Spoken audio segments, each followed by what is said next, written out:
Hello friends, VS classes में आप लोगों का स्वागत है। आज की क्लास में हम देखेंगे सीसीएल के बारे में, चाइल्ड केयर लीव के बारे में। ठीक है, ये क्या होता है? तो जो भी शासकीय कार्यस्थल है वहां पर महिला कर्मचारी को उसके बच्चों की देखभाल के लिए जो अवकाश प्रदान किया जाता है उसे ही सीसीएल कहते हैं। ठीक है, तो सीसीएल क्या होता है, सीसीएल का प्रावधान संविधान में कहाँ पे है और अभी करंट में इसको क्यों हम देख रहे हैं और सुप्रीम कोर्ट ने इस पर कौन से महत्वपूर्ण निर्णय लिए हैं, ये सारे फैक्ट्स हम आज की क्लास में देखेंगे। ठीक है, तो वीडियो को पूरा देखिएगा, बहुत ही इंपॉर्टेंट वीडियो है ये और इसलिए भी जरूरी है इसे देखना क्योंकि यह हमारे फंडामेंटल राइट्स से संबंध है, यह कॉन्स्टिट्यूशनल राइट से इसका संबंध है, महिला अधिकार से तो है ही और विकलांग अधिकारों से भी इसका संबंध है, इसलिए इसे देखना जरूरी हो जाता है। चलिए शुरू करते हैं। सबसे पहले हम यहाँ पर सीसीएल का फुल फॉर्म देख लेते हैं। क्या होता है? चाइल्ड केयर लीव, बाल देखभाल अवकाश। ठीक है, कहाँ पर इसका प्रावधान है? तो केंद्रीय सिविल सेवा अवकाश नियम 1972 में उसके अंतर्गत 43C के अंतर्गत सीसीएल का प्रावधान है।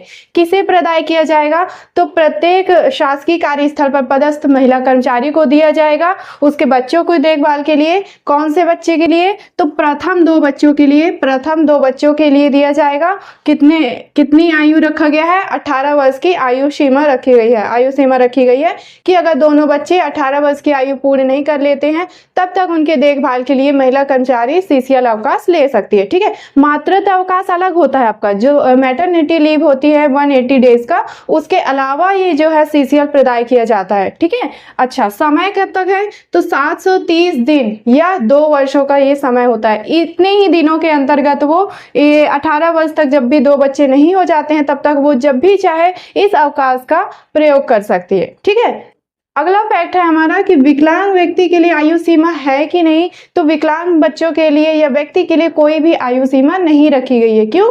क्योंकि जो भी विकलांग व्यक्ति या बच्चा होगा वो हमेशा दूसरों पर डिपेंड होगा, उसे हमेशा दूसरों की आवश्यकता होगी अपने कार्य निष्पादन के लिए। ठीक है, तो इसमें आयु सीमा नहीं रखी गई है। और ये नियम कब जोड़ा गया है? तो 22/6/2018 को यह नियम इसमें जोड़ा गया है केंद्रीय सिविल सेवा अवकाश नियम में। ठीक है, तो ये छोटा सा इंट्रोडक्शन था सीसीएल के बारे में। अब देखेंगे करंट में क्या मुद्दा इसको लेकर के चल रहा है और सुप्रीम कोर्ट ने इस पर कौन से महत्वपूर्ण निर्णय लिए हैं, ये सारी चीजें अब हम देखेंगे। ठीक है, करंट में सीसीएल को लेके क्या मुद्दे चल रहे हैं उसे हम देख लेते हैं। यहाँ पर घटना कहाँ से आ रही है? तो हिमाचल प्रदेश में एक महिला कर्मचारी के द्वारा सीसीएल की मांग की जाती है। ठीक है, अपने बच्चे की देखभाल के लिए। और महिला कर्मचारी राज्य के अंदर भूगोल विषय की सहायक प्रोफेसर के तौर पर काम कर रही होती हैं। उनका बच्चा जो कि एक आनुवंशिक विकार से ग्रस्त है की देखभाल के लिए महिला कर्मचारी को सीसीएल की आवश्यकता थी और उन्होंने सीसीएल की मांग की, चाइल्ड केयर लीव की मांग की, लेकिन उनके चाइल्ड केयर लीव को निरस्त कर दिया गया। क्या कहकर? कि उनके द्वारा जितने भी पात्र अवकाश हैं वो उनके द्वारा ले लिए गए हैं, उनके पास अभी कोई भी प्रकार का अवकाश शेष नहीं है, यह कहकर उनके सीसीएल को निरस्त कर दिया गया। तब महिला कर्मचारी जाती हैं हाई कोर्ट और हाई कोर्ट में वापस से अपनी सीसीएल की मांग करती हैं। तो हाई कोर्ट भी क्या करती है? सीसीएल की मांग को निरस्त कर देती है, यह कहते हुए कि जो भी केंद्रीय सिविल सेवा अवकाश नियम 1972 के तहत 43C के अंतर्गत सीसीएल का प्रावधान है उसे राज्य के अंतर्गत लागू नहीं किया गया है, उसे अपनाया नहीं गया है। ठीक है, तो बता दें यहाँ पर कि केंद्रीय सिविल सेवा अवकाश नियम 1972 आया था और उसके अंतर्गत जब 43C को जोड़ा गया तो बहुत से ऐसे राज्य हैं जिन्होंने अपनी सुविधा के अनुसार सारे नियमों को फॉलो किया, लेकिन कई ऐसे राज्य थे जिन्होंने कई नियमों को अपने यहाँ लागू नहीं किया था। तो वही कारण यहाँ पर भी आता है। ठीक है, इसके बाद जब हाई कोर्ट ने सीसीएल निरस्त कर दिया तो महिला कर्मचारी विवश होकर उच्चतम न्यायालय का दरवाजा खटखटाती हैं और वहां अपनी याचिका दायर करती हैं। तब देखिए सुप्रीम कोर्ट क्या कहती है। तो सीजेआई DY चंद्रचूड़ और जस्टिस JB पारदीवाला ये कहते हैं इस मुद्दे पर कि महिला कर्मचारी को उसके बच्चे की देखभाल के लिए उसे सीसीएल अवकाश प्रदान नहीं किया जाना उस महिला कर्मचारी का उसके कार्य स्थल पर भागीदारिता और उसके सम्मान संबंधी जो भी शासन के संवैधानिक कर्तव्य हैं, ठीक है ना, शासन के संवैधानिक कर्तव्य हैं, उनका उल्लंघन होगा। बिल्कुल है।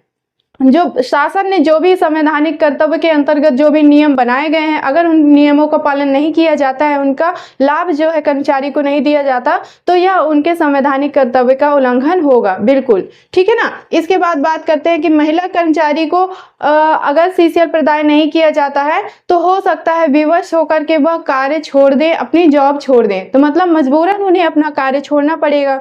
तो यह उनके समानता के अधिकार का भी, यानी आर्टिकल 14 का भी ये वायलेशन होगा, उनके उल्लंघन होगा। ठीक है ना। इसके बाद अगला बात सुप्रीम कोर्ट ने कहा कि सीसीएल जो है महिला कर्मचारी का विशेषाधिकार नहीं, उसका संवैधानिक अधिकार है।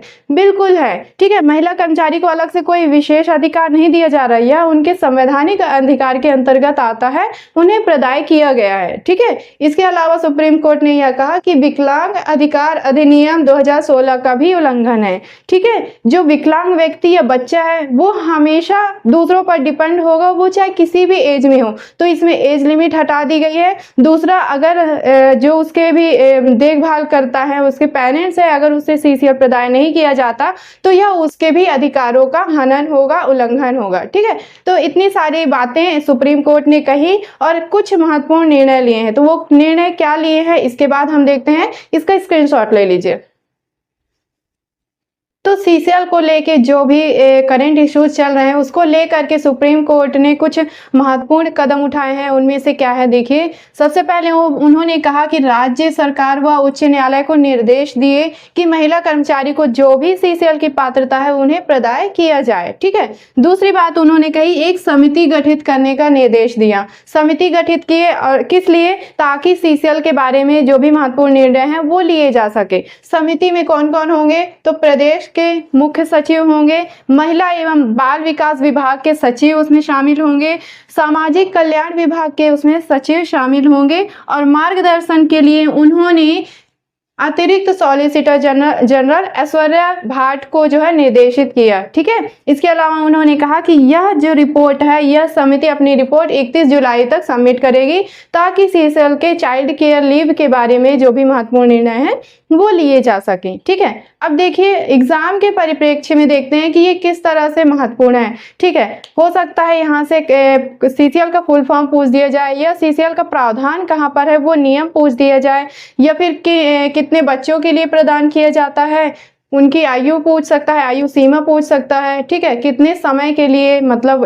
कितने दिनों के लिए 730 दिन का होता है तो वो संख्या पूछ सकते हैं। फिर विकलांगता के लिए क्या नियम है वो सारे पूछ सकता है। तो बहुत सारे इसमें से क्वेश्चंस ऐसे हैं जो बन जाएंगे। और ये जब समिति गठित की है सुप्रीम कोर्ट ने, उसके सदस्य कौन कौन थे, इस तरह के क्वेश्चन यहाँ से बन सकते हैं। ठीक है। इसलिए यह टॉपिक इंपॉर्टेंट हो जाता है। वीडियो पूरा देखिएगा। ठीक है।